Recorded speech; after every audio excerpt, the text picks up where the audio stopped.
White begins with the king's pawn, taking the center.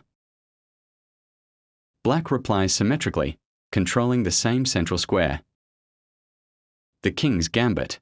White sacrifices a pawn to open lines and attack. Black accepts the gambit, grabbing the pawn. White develops a knight, eyeing the e5 square and king safety.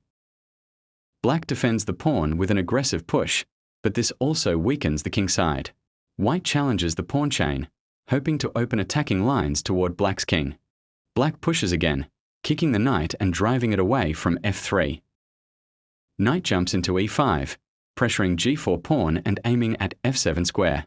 Black develops knight to f6, defending g4 and adding pressure to e4. White strikes, removing black's kingside pawn and opening dangerous lines. Black counters immediately, seizing and taking a central pawn. White kicks at the knight on e4, challenging it and trying to reclaim lost material. The knight retreats, but it also threatens to stay active, eyeing bishop and rook.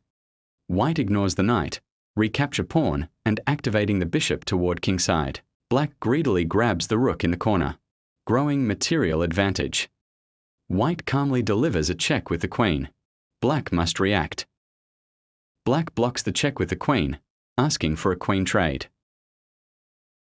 White strikes again with a knight check, ramping up the attack. Black's king steps aside awkwardly. It's the only legal move to play. White sacrifices the bishop for another check, dragging the king even further into danger. Black takes the bishop, but the king is now exposed in the center. The knight jumps in with a check, black forking the queen. Black's king retreats again, remains in a very uncomfortable position. White captures the queen on e7, gaining decisive material and a winning advantage. Black recaptures the knight, but the loss of the queen leaves the position hopelessly difficult.